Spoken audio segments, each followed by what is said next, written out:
안녕하세요. नमस्ते। म तपाईँकै कोरियन भाषा प्रशिक्षक Kiran Bhatt, Zenith education promotion Kirtipur काठमाडौँबाट। सदा झैँ आज पनि फेरि म तपाईँहरूको लागि इक्जाममा यो धेरै सोधिरहेको औही र मुहसे थ्यानमा हाम्रो यो औजारहरूसँग सम्बन्धित कुराहरूको चित्रसहितको विषयवस्तु चाहिँ तयार पारेर फेरि उपस्थित भइसकेको छु। र सबैजना विद्यार्थी साथीहरूले भिडियोलाई हेरेर सुरुदेखि अन्त्यसम्म हेरेर लाइक, शेयर, कमेन्ट, सब्सक्राइब गरेर पनि साथ दिनुहुन्छ भन्ने अपेक्षा गर्दै अब हामी ढिलो नगरिकन आजको विषयवस्तुतर्फ लागौँ। अब आज यो च्याप्टर हेर्नु त धेरै इम्पोर्टेन्ट छ है। अब यो च्याप्टरमा चाहिँ अब यो पहिलेको भन्दा अब यो पहिलेको हाम्रो पुरानो सिलेबसमा पनि अलिअलि केही कुरा त थियो, तर त्योभन्दा पनि अलि फरक नयाँ कुरा चाहिँ यसमा अझै समावेश गरेको हुनाले नयाँ कुरा चाहिँ अझै यो परीक्षाको लागि चाहिँ बढी महत्त्वपूर्ण हुनसक्छ। त्यही भएर ध्यान दिएर सुन्नुहोला। यो सुरुमा यो वनछेर्यो भनेको छ हेर्नु त। यो वनछेर्यो भनेको कच्चा पदार्थ। यो कच्चा पदार्थ। यो वनछेर्यो भनेको कच्चा पदार्थ। अब यो कच्चा पदार्थको ठ्याक्कै यो चित्र पनि याद गर्ने है, सँगसँगै चित्र पनि याद गर्ने। कहिलेकाहीँ इक्जाममा यो चित्र पनि सोधिरहेको हुन्छ। यो कच्चा पदार्थको चित्र ठ्याक्कै हेर्नु त, यो चिनी जस्तो देखिन्छ नि है। त्यो असिनाको सानो सानो असिनाको दानाहरू जस्तो त्यो सेतो अथवा चिनी जस्तो देखिने खालको यसलाई के भन्छ त, यो वनछेर्यो भनेको चाहिँ कच्चा पदार्थ। अब यो कच्चा पदार्थको काम चाहिँ के हो त्यो यता जानु हेर्नु त। छेफुमुल भन्ने है, यो हेर्नु त, छेफुमुल मान्दुल्गी उही सामग्री बनाउनको लागि अथवा सामान बनाउनको लागि सायोङ थैनुन प्रयोग गरिने। यो छेफुम भनेको सामान भयो, सामान मान्दुल्गी उही भनेको बनाउनको लागि। यो भिएसटी प्लस गी उही भनेको के हो त, को लागि। गी उही भनेको चाहिँ को लागि, सामान बनाउनको लागि सायोङ थैनुन प्रयोग गरिने। किबन भनेको के हो त, आधारभूत। आधारभूत वा बेसिक भनेर पढ्ने है, आधारभूत अथवा बेसिक। छेर्योरुल माराम्निदा सामग्रीलाई भनिन्छ भन्यो भने के भयो त, वनछेर्यो। वनछेर्यो भनेको के रहेछ हेर्नु त, छेफुमुल मान्दुल्गी उही सामग्री बनाउनको लागि सायोङ थैनुन भनेको प्रयोग गरिने किबोन छेर्योरुल भन्छ भनेको बेसिक अथवा आधारभूत सामग्रीलाई भनिन्छ भन्यो भने वनछेर्यो कच्चा पदार्थ। कच्चा पदार्थको चित्र ठ्याक्कै के जस्तो याद गर्ने त, चिनी जस्तो देखिन्छ भनेर याद गर्नु पर्यो। यो कच्चा पदार्थ भनेको के रहेछ भन्दाखेरि के भन्नु पर्यो त, सामग्री बनाउनको लागि अथवा सामान बनाउनको लागि प्रयोग गरिने है, खिबोन भन्छ आधारभूत छेर्योरुल माराम्निदा। यो बेसिक अथवा आधारभूत सामग्रीलाई भनिन्छ भन्यो भने के भन्ने त, वनछेर्यो भन्ने है। अब यता हेरौँ, यो छम्गाजे यो कहाँबाट आएको हेर्नु त, यो छम्गाधा भन्ने वर्डबाट आएको हो। यो छम्गाधा, यो छम्गाधा भनेको के हो, थप गर्नु है। छम्गाधा भनेको थप गर्नु। यो छम्गाधा भनेको थप गर्नु। यो छम्गाधाबाट चाहिँ यो छम्गाजे भयो है। यो छम्गाधा भनेको थप गर्नु, अनि त्यसपछि यो छेफुम भन्ने पढ्छौ नि, यो छेफुम भनेको चाहिँ सामग्री। छेफुम भनेको सामग्री। यही हेर्नु त, छम्गाधाको छम्गा अनि त्यसपछि छेफुमको छे मिलेर के भनेको हो त, छम्गाजे भयो। यो छम्गाजे भनेको चाहिँ अब थप सामग्री भनेर पढ्ने है, थप सामग्री। थप सामग्री, यो छम्गाजे भनेको चाहिँ थप सामग्री हो। अब हेरौँ त यसको काम के रहेछ। अतन मुल्जिरे भनेको छ कुनै पनि सामानको संजिगुल भन्छ। हेर्नु त, यो संजिग भनेको गुणस्तर। गुणस्तर, कुनै पनि सामानको गुणस्तरलाई खेसन आगना भनेको छ। यो मिनिङ लेख्ने है, थाहा छैन भने खेसन आधा। खेसन आधा भनेको चाहिँ सुधार गर्नु। सुधार गर्नु। ल हेर्नु त, कुनै पनि सामग्रीको गुणस्तरलाई खेसन हागना भनेको सुधार गर्ने अथवा यो फोवान हागी उही भनेको छ। यो फोवान आधा भनेको चाहिँ पुरा गर्नु अथवा सम्पन्न गर्नु। पुरा गर्नु वा सम्पन्न गर्नु। पुरा गर्नु अथवा सम्पन्न गर्नुलाई चाहिँ फोवान आधा भन्छ है, फोवान आधा। यो फोवान भनेको छ, अब यो ठ्याक्कै फोवान आधासँग नजुक्ने है। हेर्नु त, यो फोवान भनेको हो, यो फोवान आधा। अनि यो कहिलेकाहीँ यो फोगान भन्छ। यो फोगान भनेको फेरि छुट्टै भइहाल्यो है। यो फोगान, यो फोगान भनेको चाहिँ भण्डारण। यो फोगान भनेको चाहिँ भण्डारण भयो। यो फोवानादा भनेको चाहिँ पुरा गर्नु। जस्तै कुनै वस्तुलाई चाहिँ के गर्नु त पुरा गर्नु अथवा सम्पन्न गर्नुलाई चाहिँ के भन्दो रहेछ त फोवानादा। अनि यो फोगान भनेको चाहिँ भण्डारण गर्नु भइहाल्यो है। ल के भनेको छ हेर्नु त अतन मुल्जिरे भनेको छ कुनै पनि सामग्रीको संजिगुल भनेको छ गुणस्तरलाई खेसनागना सुधार गर्ने वा फोवान हागी उइए भनेको सम्पन्न अथवा पुरा गर्नको लागि सोर्याङ भन्छ। यो सोले जहिले पनि के अर्थ दिन्छ त सानो भनेको चाहिँ सानो मात्रामा सोले चाहिँ सानो अर्थ दिन्छ है जहिले पनि। यो सोले चाहिँ सानो भन्ने अर्थ दिन्छ। अनि यही सोको ठाउँमा यो खो आयो भने यसले चाहिँ ठुलो भन्ने अर्थ लाग्छ, धेरै अथवा ठुलो भन्ने अर्थ लाग्छ है। यो सोर्याङ भनेको चाहिँ सानो मात्रामा, छम्गा हानुन भनेको छ हेर्नु त थप गरिने, मुल्जी लिम्निदा भनेको सामग्रीलाई भनिन्छ भन्यो भने के भयो त छम्गाजे। ल फेरि एकपटक सुन्नु यो छम्गाजे भने के रहेछ। अतन मुल्जिरे कुनै पनि वस्तुको संजिक भनेको गुणस्तरलाई फेसन आगना भन्छ सुधार गर्ने अथवा फोवान आगी उइए भनेको सम्पन्न अथवा पुरा गर्नको लागि सोर्याङ भनेको सानो मात्रामा छम्गा हानुन थप गरिने मुल्जी लिम्नेदा वस्तुलाई भनिन्छ भन्यो भने के भयो त छम्गाजे। छम्गाजेको दुईटा काम रहेछ, के रहेछ त एउटा चाहिँ कुनै पनि चिज वस्तुको अथवा सामग्रीको गुणस्तरलाई खेसनादा सुधार गर्ने, अर्को के काम रहेछ त फोवानादा भनेको चाहिँ सम्पन्न गर्ने। यी दुईटा कामहरू चाहिँ याद गर्ने, सबै रट्नु पर्दैन। ठ्याक्कै के भन्नु पर्यो भनेपछि छम्गाजी आउने बित्तिकै एउटा भनेको वस्तुहरूको गुणस्तरलाई खेसनादा सुधार गर्ने, अर्को भनेको तिनीहरूलाई चाहिँ के गरिदिने त फोवानादा भनेको सम्पन्न बनाउने अथवा पुरा गर्ने बेलामा प्रयोग गरिने अथवा थपिने सोर्याङ भन्छ। सानो मात्रामा थपिने कुरालाई भनिन्छ भन्यो भने के भन्नु पर्यो त छम्गाजे भन्ने है। ल अब यता हेरौँ। अब यो होनाब्गी भनेको छ। अब हेर्नु त यो पढ्नु भएको छ तपाईँहरूले, हेर्नु त यो होनाफादा। यो होनाफादा भनेको मिश्रण गर्नु, होनाफादा भनेको मिश्रण गर्नु। यो होनाफादा भनेको मिश्रण गर्नु हो। अब यो होनाब्गी भने के भयो त मिश्रण गर्ने मेसिन, मिश्रण गर्ने मेसिन, मिश्रण गर्ने मेसिनलाई चाहिँ होनाब्गी भन्छ। होनाफादा र यो सक्ता भन्छ है। सक्ता र होनाफादा भनेको चाहिँ मिक्स गर्नु अथवा घोल्नु। अनि त्यही होनाफादाबाट के भयो त होनाब्गी भनेको घोल्ने अथवा मिक्स गर्ने मेसिनलाई चाहिँ होनाब्गी भन्छ। अब यो होनाब्गीको काम के हो त हेरौँ त। थरो थारुन छेरेरुल भनेको छ। थरो भनेको एक आपसमा, थारुन छेर्यो भनेको अरू सामग्रीहरूलाई है, एक आपसमा अरू सामग्रीहरूलाई खोरुगे भन्छ। यो खोरुगे भनेको चाहिँ समान तरिकाले वा एकै नासले भनेर पढ्ने, एकै नासले। ल हेर्नु त सरो थारुन छेरेरुल भनेको छ एक आपसमा अरू सामग्रीहरूलाई खोरुगे भनेको समान तरिकाले अथवा एकै नासले तक्की उइहे भन्छ। मिश्रण गर्नको लागि अथवा घोल्नको लागि सायुङ थैनुन खिगेम्निदा प्रयोग गरिने मेसिनलाई भनिन्छ भन्यो भने के भन्नु पर्यो त होनाब्गी। होनाब्गीको काम के रहेछ त घोल्ने रहेछ। एक आपसमा चाहिँ अरू वस्तुहरूलाई पनि मिक्स गर्ने अथवा घोल्ने बेलामा चाहिँ प्रयोग गरिने के हो त खिगेम्निदा मेसिन हो भन्यो भने के भन्नु पर्यो होनाब्गी। यो होनाब्गीको चित्र हेर्नु त ठ्याक्कै अलिअलि देख्नमा यो अलिअलि वासिङ मेसिन जस्तो देखिन्छ। यो वासिङ मेसिन जस्तो देखिने के हो त यो होनाब्गी है।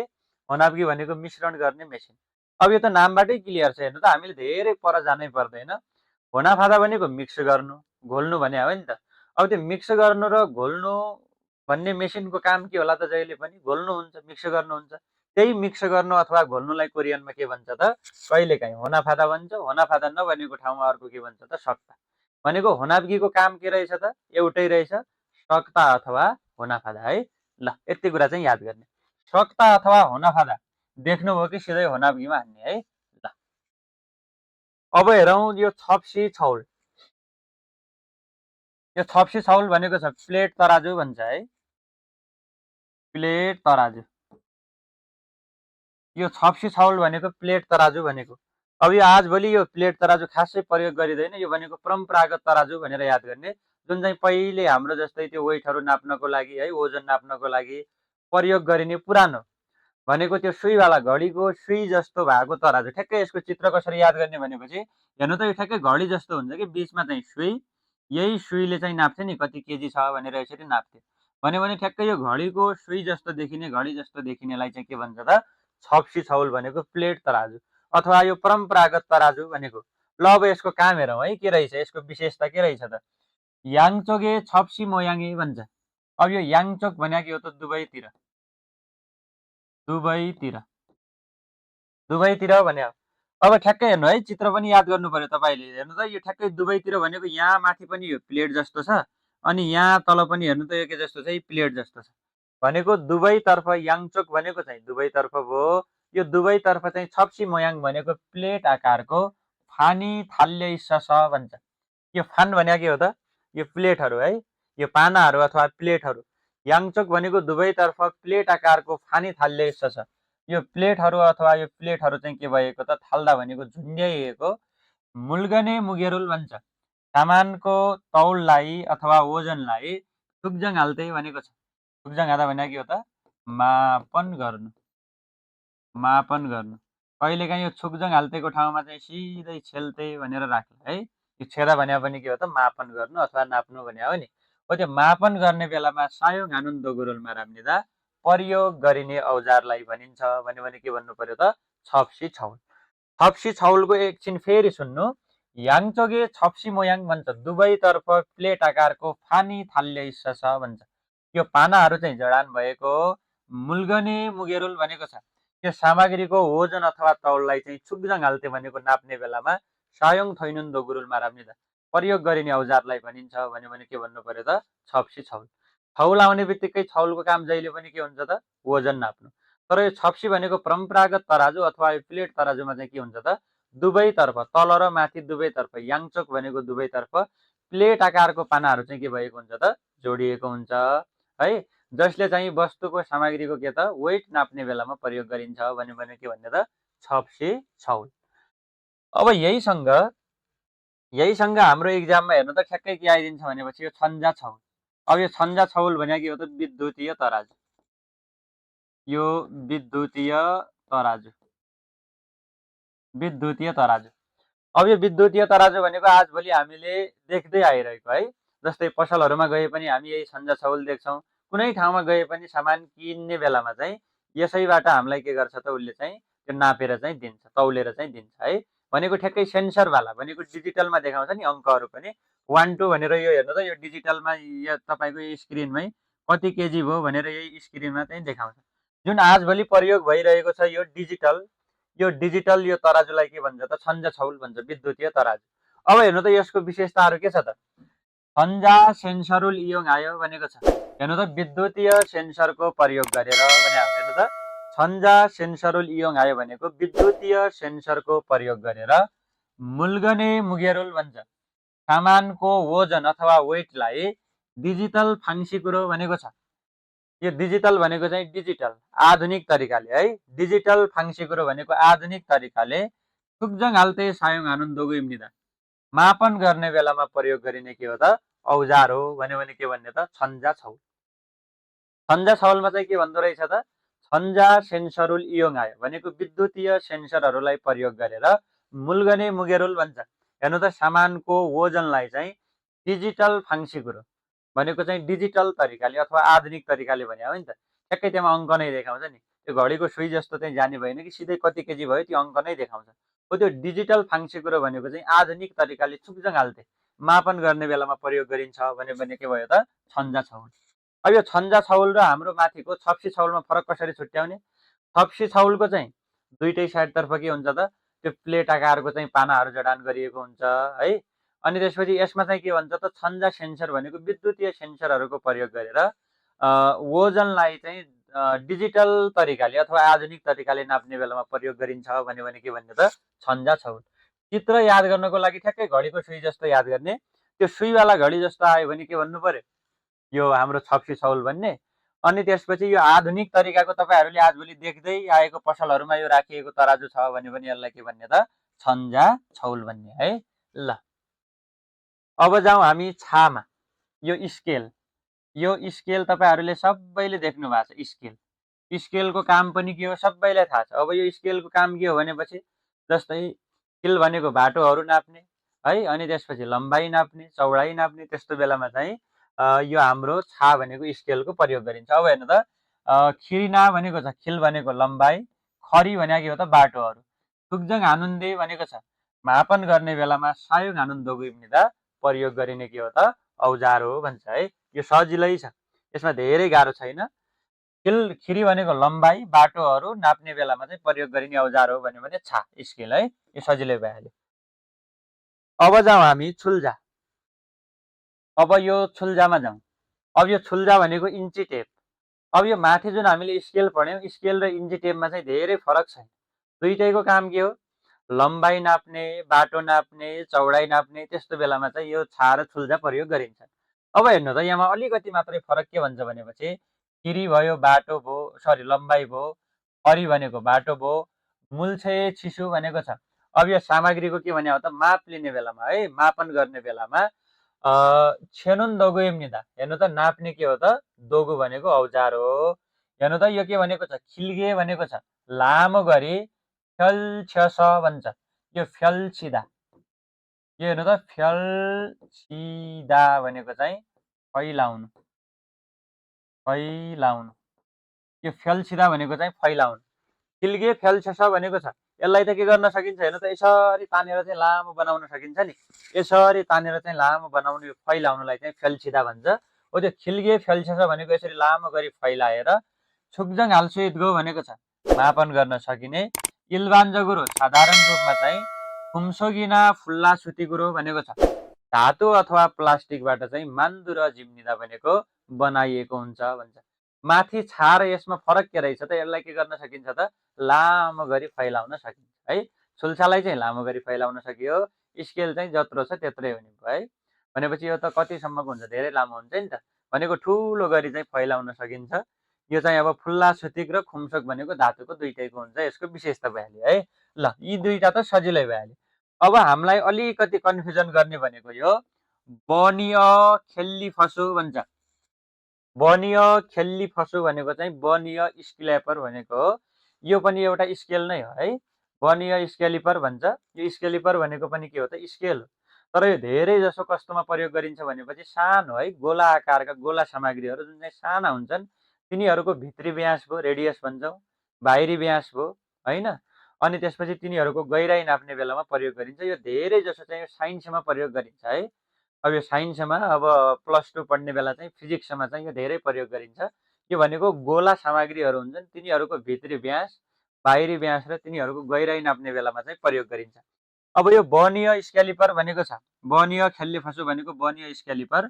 यो स्क्यालिपरको चित्र कसरी याद गर्ने त ठ्याक्कै गन जस्तो भनेर याद गर्ने। हेर्नु त बन्दुक जस्तो छ नि, ठ्याक्कै बन्दुक जस्तो चित्र भनेको यो बनिय खेल्ली फसो हो। यसको चित्र चाहिँ त्यसरी बन्दुकको जस्तो आउँछ भनेर याद गर्ने।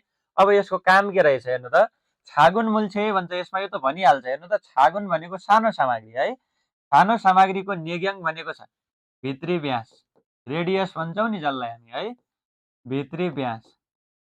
अनि यो वेग्याङ भनेको बाहिरी व्यास भयो, बाहिरी व्यास। अनि यो खिप भनेको गहिराई, गहिराई। यो खिपी भनेको चाहिँ गहिराई। आदिलाई छङ्मी लागे भनेको छ, यो छङ्मी लादा भनेको चाहिँ स्पष्टसँग, स्पष्टसँग। छङ्मी लादा भनेको चाहिँ स्पष्ट तरिकाले भने है, इररलेस भन्छौँ नि, कुनै पनि मिस्टेक नहुने गरेर। छङ्मी लादा भनेको इररलेस है, मिस्टेक बिना, इररलेस अथवा स्पष्टसँग छुकजङ हाल्दै भन्छ। मापन गर्ने बेलामा सायोङ हानुन भनेको छ। हेर्नु त सायोङ हानुन दोगुइम्निदा प्रयोग गरिने के हो त औजार हो। यसको छङ्मिलान छुकजङ भनेको छ यो स्पष्ट मापन चाहिँ है, स्पष्ट मापन चाहिँ फोथोङ प्राय हेर्नु त 0.02 mm देखि 0.01 mm काजीसम्म चाहिँ खानु घाम्निदा सम्भव छ। अब कति सानो नाप्दो रहेछ हेर्नु त। जुन हाम्रो त्यो स्केल भन्यौ छुल्जा भन्यौ तिनीहरूको कहाँबाट सुरु हुन्छ त भनेको सेन्टिमिटरबाट तिनीहरूले नाप्न सुरु गर्छन् है। सेन्टिमिटरबाट हामी प्राय नाप्छौँ। तर अब यसले हेर्नु त कहाँबाट नाप्दो रहेछ त एमएम, एमएममा पनि कहाँबाट नाप्दो रहेछ 0.02 भनेको छ नि त। 0.02 भने कति सानो भनेको हो। त्यस्ता साना वस्तुहरूको चाहिँ यसले के गर्ने हो त भित्री व्यास बाहिरी व्यास तिनीहरूको गहिराई नाप्ने बेलामा चाहिँ प्रयोग गरिन्छ। त्यो मापन पनि कस्तो हुन्छ त, छङ्मी लागे भनेको छ। स्पष्टसँग भनेको इररलेस भनेको मिस्टेक बिना नै त्यसरी चाहिँ नाप्ने बेला प्रयोग गरिन्छ भनेर भने है। वर्निय खेल्ली फसु भनेको छ। यो वर्निय खेल्ली फसु भनेको चाहिँ स्केल हो। यो भनेको छागुन मुल्छे भन्छ, सानो वस्तुहरूको भित्री व्यास नेग्याङ, बाहिरी व्यासलाई चाहिँ वेग्याङ भन्छ। अनि खिफी भनेको यिनीहरूको गहिराई आदिलाई चाहिँ छङ्मी लागे छुकजङ हाल्थे भनेको इररलेस अथवा कुनै स्पष्टसँग मिस्टेक बिना नाप्ने बेलामा चाहिँ प्रयोग गरिन्छ। यसको मापन चाहिँ स्पष्ट मापन चाहिँ 0.02 mm भन्छ। 0.02 mm देखि 0.01 mm सम्म चाहिँ के छ त सम्भव छ भनेको साना वस्तुहरू चाहिँ नाप्ने बेला प्रयोग हुँदो रहेछ भनेर बुझ। ठिक छ ल। ल अब यो आजलाई चाहिँ हाम्रो अब यो च्याप्टरसँग सम्बन्धित विषयवस्तु चाहिँ मैले तयार पारेर आएको थिएँ र फेरि अर्को भिडियोमा म अर्को च्याप्टरका महत्त्वपूर्ण यस्तै चित्र अनि त्यसपछि तिनीहरूको काम, तिनीहरूको विशेषता सहित अर्को विषयवस्तु तयार पारेर फेरि उपस्थित हुने बाचा गर्दै आजको यस भिडियोबाट म ओझेल पर्न चाहन्छु। हवस्, धन्यवाद, नमस्ते।